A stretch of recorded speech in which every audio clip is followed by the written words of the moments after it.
Hello, good morning. Welcome to another video from me, your favorite new kid on the beauty block, Sonny Vitale. Thank you for tuning in. We have another video today, and on this video, we're going to be talking about the Estee Lauder, what is it? The Estee Lauder Futurist Hydra Rescue Moisturizing Foundation SPF 45. That's it. So that's what we're going to be trying on today. So if you're interested in seeing what's the tea with this foundation, well then keep on watching.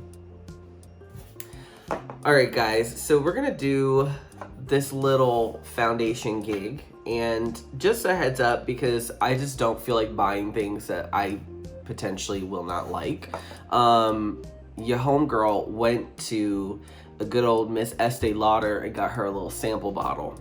Hey, reduce, reuse, recycle, you know, why buy the whole thing? Just get a little sample of it. So a lot more economical, a lot more environmentally friendly. So we like that. Just a heads up, my skin looks a little bit splotchy and beat up. I tried that Milk Vegan Moisturizer. I woke up this morning, my skin is red, irritated, bothered. No, that's not it. And I also saw that one of their main ingredients is shea butter. I don't know about you, but shea butter is not known for its ability to be on the face, okay? It clogs pores. It's just not it. So I was bothered. So we won't be trying that out. So because my skin is feeling tired, let me just start by priming my face. I'm gonna do the Becca First Light Priming Filter. I have the shade, what is this? Color 3W1 Tawny, medium with warm golden undertones. Some of the other ones looked a little too gray flesh, like death flesh for me, that were lower. So I said I'll just be a little bit warmer today. But this foundation is supposed to be radiant finish, medium coverage, normal, dry combination, all skin types. It has sea cheat extract to nourish, probiotics to soothe, and ion-charged water for hydration. Yeah, breathable coverage and radiant finish. Okay, so we'll see about all that. You know, sometimes these like more like lightweight foundations that are like, yeah, it's like, you know, medium, and but it also feels like a moisturizer. Like, sometimes it's not always like how it turns out to be. So, okay. We're just gonna go right on in there. You know, something wet like this, I would not use a beauty blender. It just seems very, very liquidy and watery. It's like already running down my hands. And so I'm not gonna try the beauty blender. We'll just see what it looks like with the brush first. And see, this is what I was worried about because literally all the colors. So I'm like a warm neutral, like I am neutral, but I have more like warm peachy tones. And it's sometimes I can get away with red colors, with a lot of red if it's darker, and I can, but not if it's fair. And I can wear golden tones. I could wear a little bit lighter, but not too much. But most of the time it tends to be either like around my skin color or warmer. And this is definitely like, I'm not this dark. So this is one of the things that I was a little bit like concerned about, was that like getting the right color. And I've never not put on a golden color and been able to get away with it. It doesn't matter. Like, I never look like it's the wrong tone for my skin. Do you understand what I'm saying? Like, I may have a lighter shade or a darker shade, but it doesn't look like crazy because I don't look like I have like ghost flesh. Like, I don't look dead, okay? I will say the coverage is not bad. It's definitely better than what I expected. I'm not like 100% into this color, and this is frustrating because I need to start like showcasing the color selections when I'm like at the store, even if I'm just sampling it. So you guys can see what I'm talking about. I promise you, I know how to color match my own skin. I think I am gonna go in with the beauty blender just to smooth it out a little bit and just kind of see, because my brush is not really doing it justice, and it looks, even when I'm like trying to smooth it out and press it into the skin, I mean, it still looks a little bit like streaky. And that's just application. I don't think that it looks itself, the foundation, like inconsistent and like patchy. I don't think so, but I'm really bothered by this color. So we're gonna see how we're gonna make it work. It doesn't look that bad with like when I'm in the bathroom, like it looks a little bit closer. But the beauty lights though, they kind of like pull out some of the color. So it looks a lot more fair than it actually is. I mean, don't get it twisted, baby. It is still pretty, it still looks pretty fair. I'm not that dark in complexion. I mean, usually I tend to be towards the end scale of like light medium. So when you have like a fair, a light, a medium, you know, a tan, a deep, a rich, you know, when you think of like sort of like foundation shades, I tend to be over in the far end of light medium, or like, so the deeper or the more richer colors in the light medium scale. Like if you had 10 colors, I'd probably be like some of the last like 3 colors. And if you had 10 colors in medium, I'd probably be around like the first 3 to 4 colors. If I was gonna see, and that's just from, you know, brand to brand, range to range. So on Sephora.com, it shows it has 20. So I'm sure it has the same shade range at Ulta. And at any Estee Lauder counter you would go to at like a Nordstrom, Neiman's. Now I'm just kind of packing on a little bit more. I actually like the way this looks with the Beauty Blender. So, you know, sorry brush baby, I love you, but this might be a little bit too much for you. It looks way smoother and it looks nicer pressed into the skin with the Beauty Blender. Now it is gonna absorb some product. It is a beauty sponge, hello. But ultimately though, we want whatever is gonna look best. So I'm not happy. I don't understand how a color this dark and rich looks this light on my face. When I said I had a little bit of redness, y'all saw what my face looked like. I just had a couple of spots of redness. It wasn't like my whole face was like cherry tomato red. So I don't understand why this foundation is showing up so, the color is just not it. I'm gonna have to like, if this foundation wears really well and looks really, really pretty, I definitely will try again, but I will go back and like sample something else, but get a different color. But when I tell you, baby, this color is just making me feel some type of way. It's not terrible, it's just not great, like, but it looks pretty on my skin. It looks very, very smooth. The radiant finish is there. And I don't particularly like see it like dissolving. So my problem area is always just my smile line and around my nose, but I don't see any oxidization happening. So right now I'm gonna go put on the rest of my face and we will see what happens. So I'll be back. It doesn't seem like when I powdered, you know, this area, blew out my under eye concealer, you know, like I always do, I didn't see like really anything too much. I mean, yeah, there's a little bit of texture, but it is powder on liquid. So I'm just gonna keep going and moving on, and we will see what happens. I do feel like the bronzer has kind of moved around the foundation a little bit. Like it's not rubbed off, but it doesn't look like this bronzer usually applies like butter in my skin. It's the butter bronzer from Physicians Formula, and I've been using this bronzer for years. And this is like my go-to, my favorite bronzer I've ever used. And I just feel like it kind of moved product around because I feel like the coverage and evenness looks a little bit weird where the bronzer kind of is laid over. I don't know if you can see what I'm talking about here in this area. It kind of feels like the product has moved, and there really wasn't texture in that area before. Like I know I did have powder on it, but This is obviously a powder bronzer, but I don't know. I mean, it doesn't seem like it like applied the smoothest.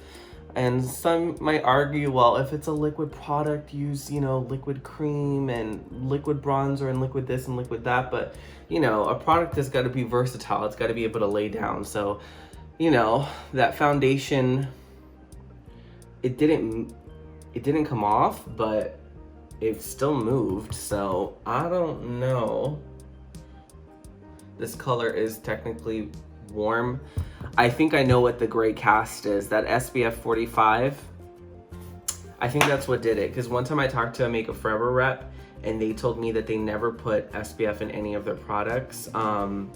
Specifically because of flashback and having a gray overcast and not needing, not like it gives like a sort of cast to the skin that like nobody likes. And that's why the one product they do have is the tinted primer with SPF 25, and they didn't go higher than 25 because of the way it would look on the skin. Yeah, it has zinc oxide, an octinoxate 6.7%, and ensilazole, octisalate, zinc oxide. So those are the SPF like components. Ensilazole 2.7%, octinoxate 6.7%, and octisalate 4.5% with zinc oxide. So I think that's where that gray cast comes from, and that's kind of why it has like that color to the skin. And it has 4 stars on Sephora out of 224 reviews. It's not that the foundation didn't blend, it just feels like it's just sitting on my skin. Like I don't know if my skin has really like meshed and melded with it. And like I said, that's why I feel like when I put the bronzer on over it, I kind of feel like it disturbed the foundation and kind of moved it around a little bit, which I'm not happy about. We're gonna fix her up. So it's a little too grabby and I don't like that. That's not really a good sign. So I'm just gonna slap on just a bit of blush. I'm a little bit bothered about how like this doesn't really like blend. It's not really like blending everything seamlessly. I'm having a hard time trying to like get my bronzer and blush to kind of show up pretty on my skin. Good old setting powder, translucent Laura Mercier. Just kind of like tone it down because it is. That blush and bronzer was intense, and I don't want to go back in there and add more foundation onto it, especially when the foundation is just grabby and doesn't want to like blend the product. So we're just not gonna go there. We're just gonna tone it down and keep it moving because she's got to hustle, baby. She's got to go to work. All right.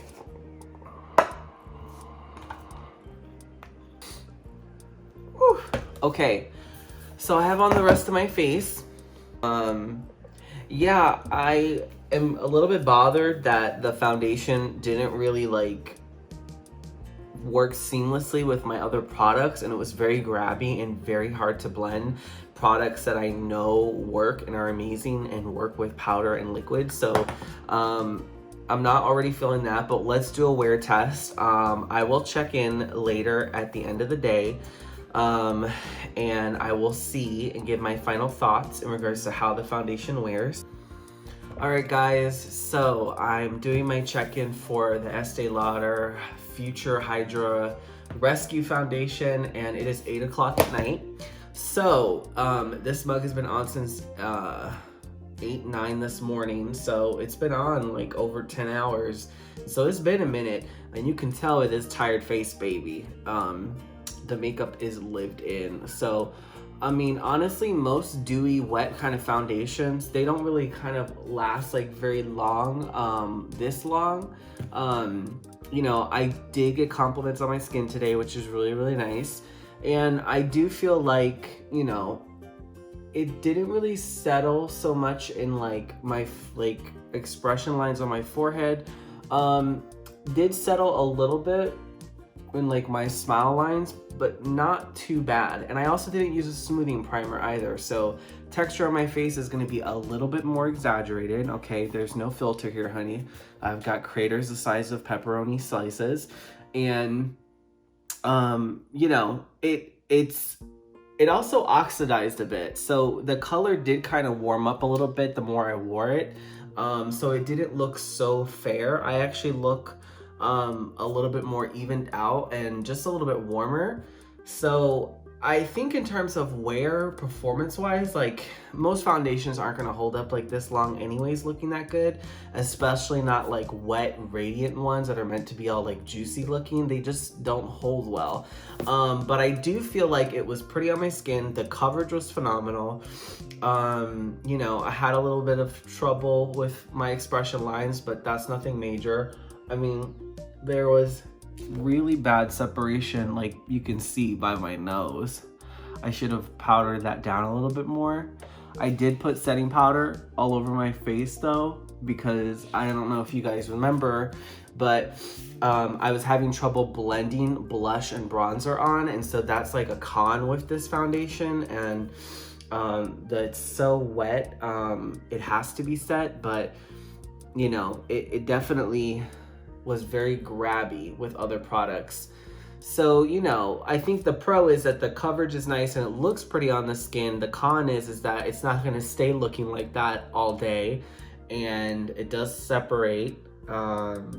It will separate, and it also was grabby. I think for the price point that you're paying, which is $45, it's a moisturizing foundation. You know, I still don't think that that's necessarily like worth it. And it also has that gray cast from the SPF in there, so that was also a little bit like throwing me off. I think Makeup Forever has that tinted primer that's hydrating and looks juicy, and also has SPF 25 and doesn't look like death flesh. So you know, I'm committed. I like, if it's a good product, baby, I like it, I talk about it, I use it, and I just feel like there's other alternatives to this. So I definitely say try out a sample. Like, I went and got a sample of this gig. Maybe your Sephora might have an Estee Lauder at its store. Most Sephoras don't, unless it's like much bigger, larger locations. I know that they do have it at Ulta, and they do have them in the department stores. So, you know, check and see. But I definitely recommend a sample of getting this, because I would have been very bothered if I paid for this, because I'd be like, great, I have a foundation that I can only wear for like 6 to 8 hours, and I feel like, you know, I look like a hot, sweaty mess at the end of the day. Mind you, I'm a businesswoman, so I am at an office and I'm not running around getting hot and sweaty. Yeah, I live in Florida, but I'm in AC all day long, so, you know, we can't take that into account either. So basically my final thoughts are the Estee Lauder Futurist Hydra Rescuing Foundation SPF 45 in the color 3W1. Ultimately, I think it's a bust. I don't think it's worth it. It has 4 stars on Sephora out of 5. But I would say try it out for you. Maybe it's because like I kind of built it up a little bit more than a medium coverage, because it does have really good coverage for like such a radiant foundation, and you don't usually get that much coverage. Usually they tend to be sheer medium. Like this was like medium to full. I have on like a full coverage kind of beat, you know? You can't see my own skin through here for nothing. So that is, you know, a plus. I definitely say try it out for yourself. For me, it was not it, and it did not work out for me. Like I said, I had a suspicious feeling at the beginning, but you know, that's what we're doing. We're trying it on, we're checking it out, baby. So ultimately, that's a pass. And I'll let you be the judge if you're able to get a sample. But if you kind of saw it and you're like, ooh, baby, she's a hot, sweaty mess. She's just dripping in just profuse perspiration, honey, then that's not for you. And you were like, no, ma'am, then that's not for you. Honestly, this face, I mean, look at this separation. That's bad. I've never seen that type of separation before. I've seen a little bit, but like, it is literally like an oil slick there. And also, I'm not oily. That's not my skin type anymore. I am normal to dry and I have sensitive skin, so I don't really get oily like that. Yeah, so ultimately this is a pass. So, all right guys, thank you so much for watching. I appreciate you. I hope you enjoyed today's video. Don't forget that every video comes out every Friday at 10 a.m. Eastern Standard Time. I appreciate you. Be sure to tweet me, honey, and Twitter, on the Twitter, and be sure to talk to me, baby, on the Insta, and just hit me up. I want to hear from you guys. What are your thoughts? What are your feelings? And of course, we love feedback. So thank you guys so much, and I will see you on the next video. So remember to live beautifully, my darlings, and mwah, peace be with you.